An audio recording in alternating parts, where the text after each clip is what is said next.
Hello, guys and gals, and this is part 12 of our reading of A Natural History of Dragons, a memoir by Lady Trent. It is a book by Marie Brennan, and we're going to get that copyright information up here so we can get that underway.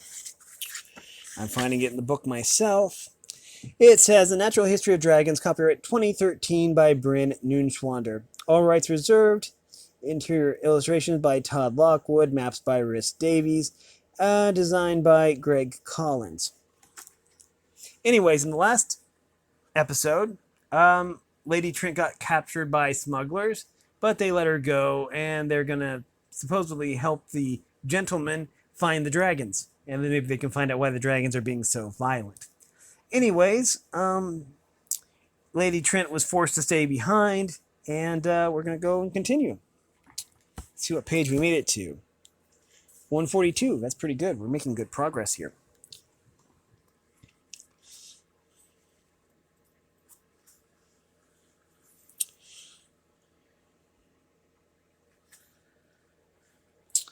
I nearly melted in relief when the gentleman returned. My eyes went to Jacob first. He looked thoughtful. Mr. Wilker looked faintly sulky, and Lord Hilford, to my secret satisfaction, looked jubilant. Well done, Mrs. Camhurst, he said. Oh, wait, sorry. He said, once we had all withdrawn into the workroom, Tom, lay that map out on the table so we can see.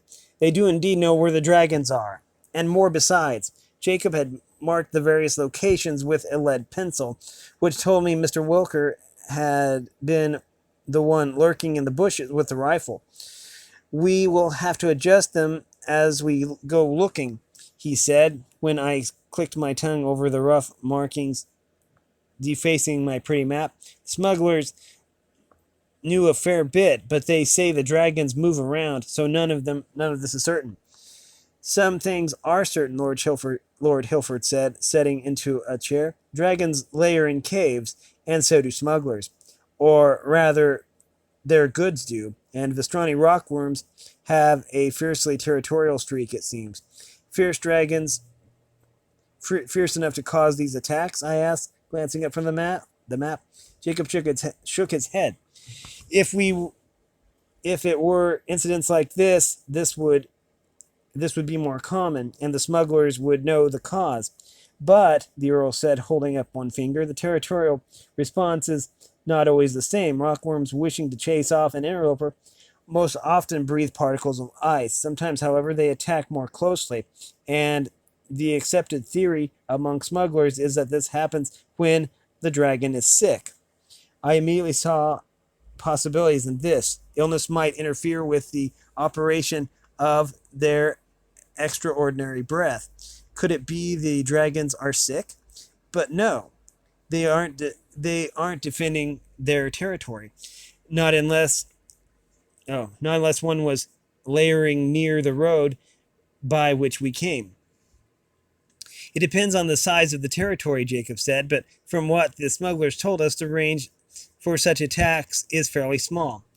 I sat to take the weight off my complaining feet and propped my elbows on my knees to think. How many dragons have been attacking people anyway? If it's only one or two, it might be something exceptional. Some kind of degeneration, perhaps, that causes them to run mad. If it seems widespread, though, then the entire local population might be diseased, Lord Hilford said. This grim possibility put us all into silence for a few moments. My experience thus far with dragons in the wild had given me no reason to feel kindly towards them, but I did not like the notion of so many falling victim to contagion.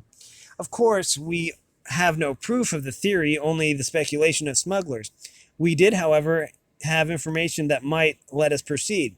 Now that we have the map, I asked, what next? Lord Hilford levered himself out of his chair and went to study the map. We confirm these reports, carefully, mind you, and then get on with the work we should have been doing a fortnight ago if Gretelkin hadn't gone herring off. I think, under the circumstances, that we might turn our attention first to anatomical study. Mr. Wilker frowned at him. Observation? Or do you mean it? Or do you mean to hunt one of them? The Earl tapped the map, frowning as he weighed one location against another. Hunting, I should think. We can catch two wolves in one snare. We've brought an artist with us. Well, she needs a specimen to draw at closer range than on the wing. And if there is some kind of disease among them, we may find signs of it. I was sadly slow to catch his meaning about the artist. You mean I am to help you? He gave me a conspiratorial smile. That's why we brought you, isn't it? That and a file papers. But we don't yet have any, so there you have it. Is it any wonder I developed such reckless habits later in life? Chase after smugglers in the middle of the night, achieve information, and a chance to further my dreams. With rewards such as those, I naturally concluded that such behavior was a splendid idea. Blisters and scrapes forgotten, I stood unable to contain my grin. I should gather my materials then. Chapter 11. The Dragon Hunt, the application of my skills,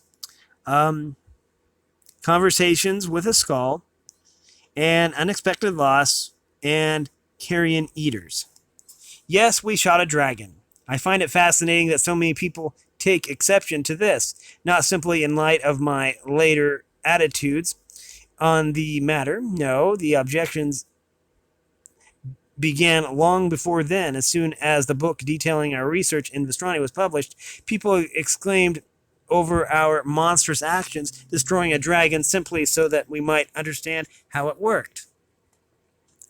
These same people do not seem to care in the least that at the height of the great sparkling inquiry, I had no less than 614 specimens in my shed, very few of them dead from natural causes.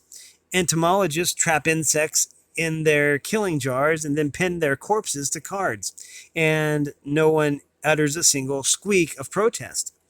For that matter, let a gentleman hunt a tiger for its skin and everyone applauds his courage, but to shoot a dragon for science, that for some reason is cruel. Mind you, these objections came exclusively from men and women in Skirland and similar countries, most of them, I imagine, extolling the sanctity of dragons from the comfort of their homes, far from any actual beast of the breed. Indeed, few of those letter writers seem to have seen a single dragon in their lives. They certainly have not spent days among Vestrani shepherds, for whom dragons are neither sacred nor even likable, but rather troublesome predators who all too often make off with the shepherd's livelihood in their jaws. The men of Drustanev did not hesitate to shoot dragons, I assure you.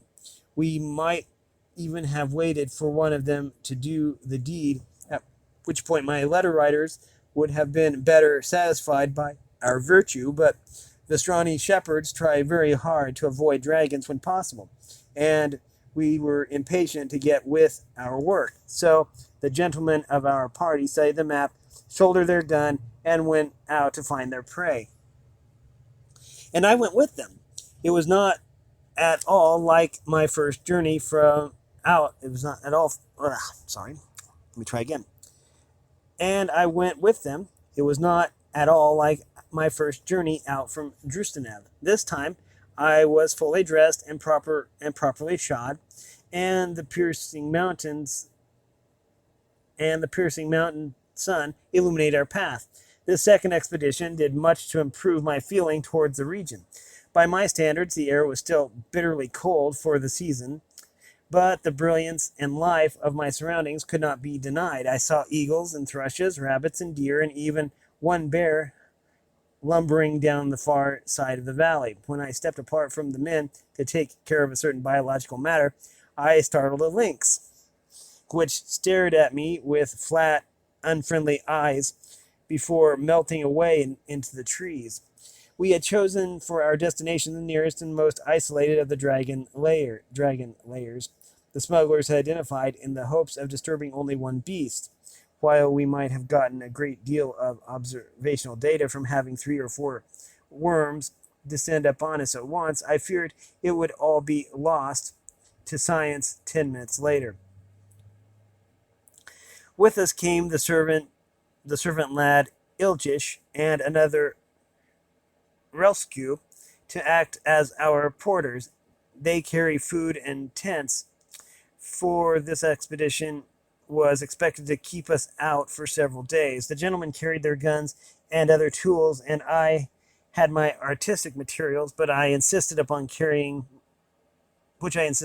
myself. I had studied the map in a great deal before we left and formed a private theory as to where the smugglers' camp was based on my recollection of the climb down. Our hunt took us westward of that place, over a sharp ridge and into another valley, bisected by a snowmelt stream. Pausing for breath at the top of the ridge, I thought I saw something in the lower distance, a shape too far and too shrouded in trees to make out clearly, but also too blocky to be mistaken for an ordinary mountain. I squinted to very little effect.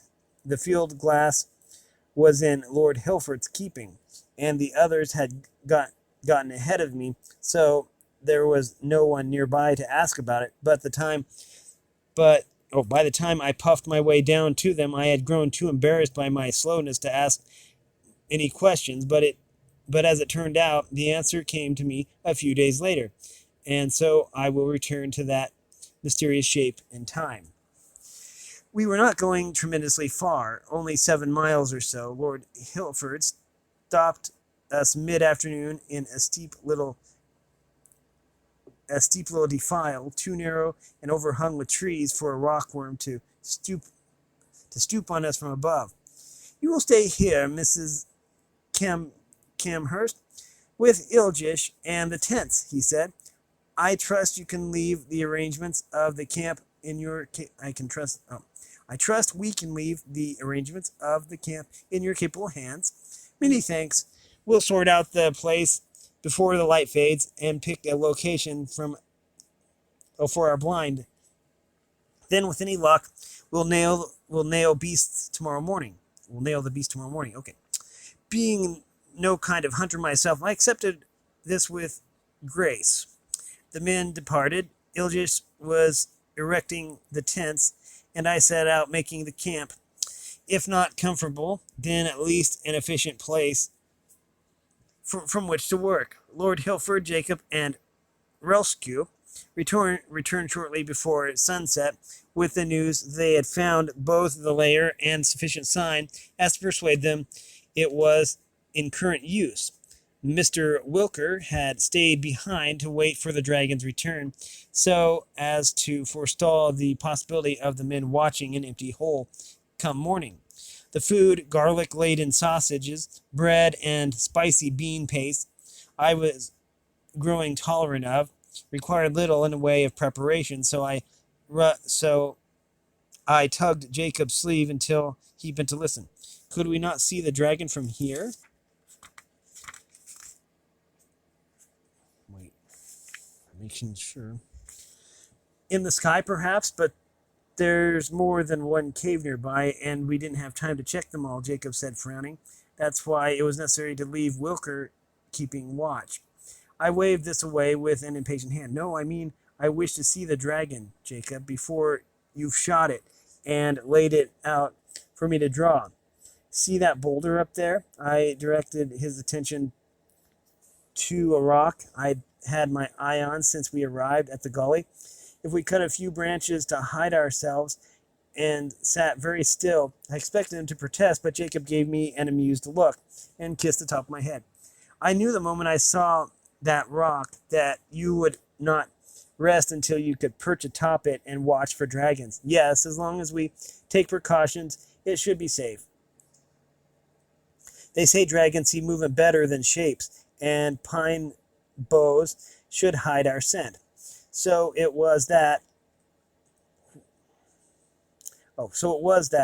when sunset came, I was seated on a lofty boulder with the sharp bite of pine sap in my nose and my husband's arms encircling my shoulders. The fading light flamed across the tops of the ridges, sending the valley into deep shadows, and the stark contrast was breathtaking.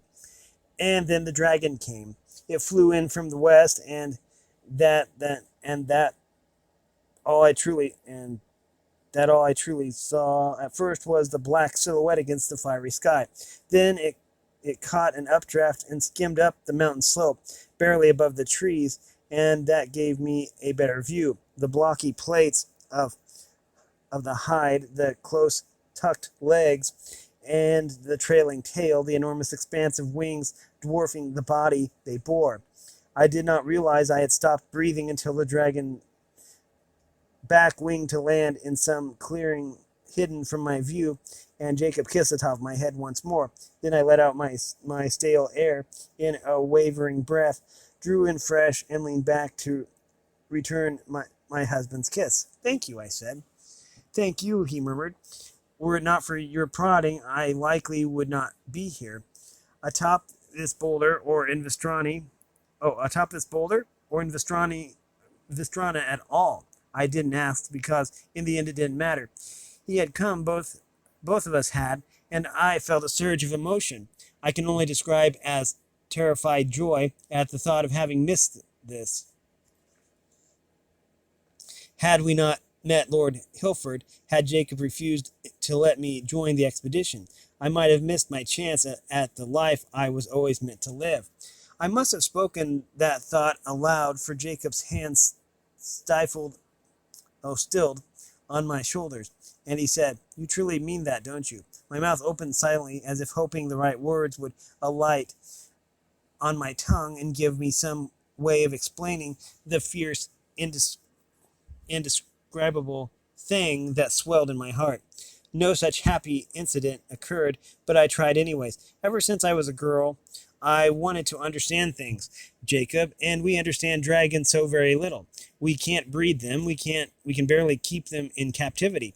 I stopped, for my tongue was leading me down intellectual paths, but it was a passion I needed to explain. This will sound very silly. He squeezed my shoulder, as if supporting me. I promised not to laugh. It's as if there is a dragon inside me. I don't know how big she is. She may still be growing, but she has wings and strength, and I can't keep her in a cage. She'll die. I'll die. I know it isn't modest to say these things, but I know I'm capable of more than life in Skirland will allow. It's all right for women to study theology or literature, but nothing so rough and ready as this. And yet, this is what I want. Even if it's hard, even if it's dangerous, I don't care. I want to see where my wings can carry me. I had reason to be glad I was leaning back against Jacob. It was meant. It was meant. Oh, wait. I had reason to be glad that I was leaning back against Jacob. It meant I did not have to look in his face and say these things, which sounded like pure foolishness in my own prosaic ears. But it also meant I could feel the tension in his body resisting my declaration of unconcern for danger. Our society did not only dictate the boundaries of my life, it also circumscribed him, saying he would fail as a man and as a husband if he permitted me to risk myself in such fashion. He was holding his breath, I realized, and the moment later released it in a long gust. "Oh, Isabel," he murmured. "I thought, at times, while we were planning this journey, I thought I was like an indulgent father who could not bear to see his child unhappy, but that was a disservice to us both. You are no child. You..." Something shook his body. I was surprised to identify it as a suppressed laugh. "This will sound terrible. Tell me, do you remember the Vestrani runt in the menagerie?" "The albino, of course." Lord Hilford's pride, and in so many ways the reason both Jacob and I were here. You remind me of that dragon. Now I sat up and twisted to face him, torn between outrage and hilarity. I'm a pale, sexless runt? He fended, he fended me off with his hands, laughter getting the better of him. Not in the least, but Mr. Sworgan always said it was surprisingly robust. I think if Hilford hadn't captured it, the creature would have lived a fine life somewhere in these mountains. Jacob sobered, hands sliding down my arms and gripping my hands. I don't want you to pine away, Isabel. If it's my job as your husband to take care of you, then I will do so by giving you the life you need. Let me just check this real quick. I have to stop here shortly. Something else swelled in my heart. Then that was not in the least dragon-like. I could not bring myself to let it free, though. It was too personal. With our companion so close, I swallowed down 3 different responses and finally managed to say thank you. I should not like to be neighbors with a moolish swampworm. We stared at each other for a moment, then burst into laughter. We must have scared off every non-human animal for half a mile around.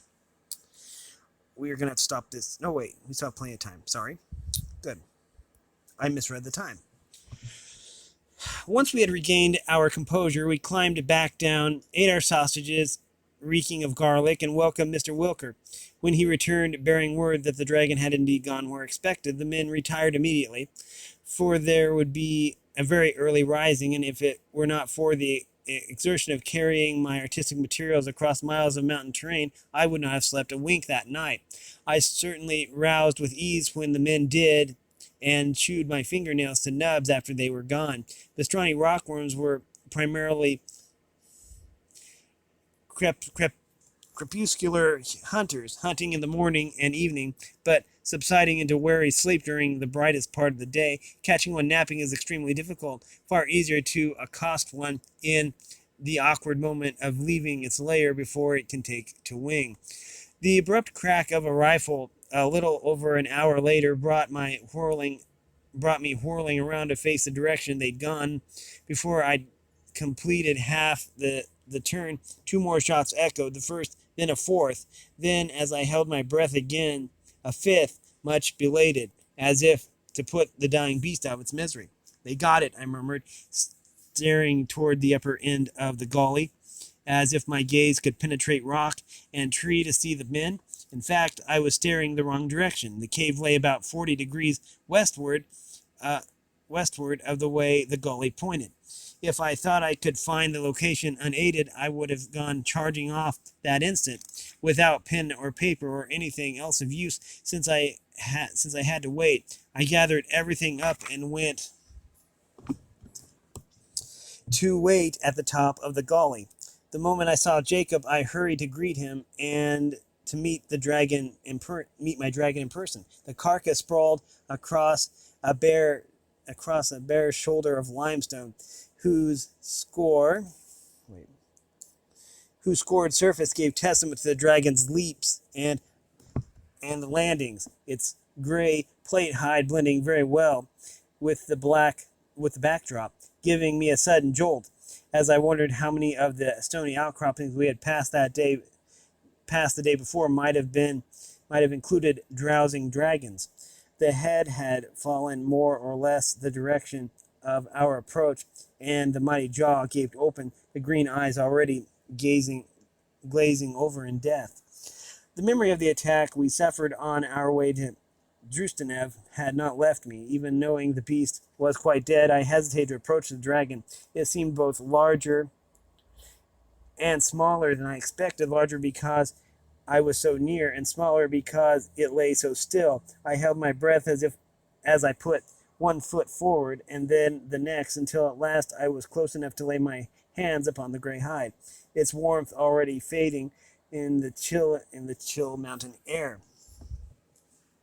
A dragon, more than a badly drawn shape on a page, more than a sudden threat from above, real and in front of me, and now we would begin to learn its secrets.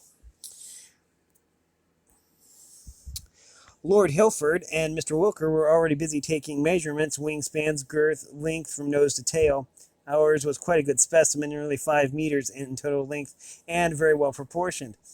Then small divisions, the head and neck, the side of its claws, and so on. We had no convenient way to weigh the beast, alas, only Mr. Chiggin's formula, which had since been proven woefully inadequate for calculating the mass of a dragon, but we did our best. My job, of course, was to draw. I had given a great deal of thought to how I wished to approach this task, and did not hesitate before giving the orders. Okay. We're going to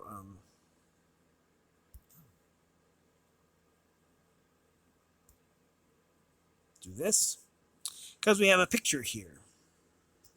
There we have the wings and the dragon. Our dragon. And so yeah, we're going to read this last line here, and we're probably going to end the video. Let's see. 26. Well, we still have time. Jacob, darling, could you spread... That sounds interesting. Out one wing. The right one will do very nicely. Yes, across to the stone there. Rescue may begin the task of skinning the other for the musculature and skeletal drawings. I expect that will take him a little while. Best we do the most delicate parts before proceeding to the main body. The exposed... Oh, sorry.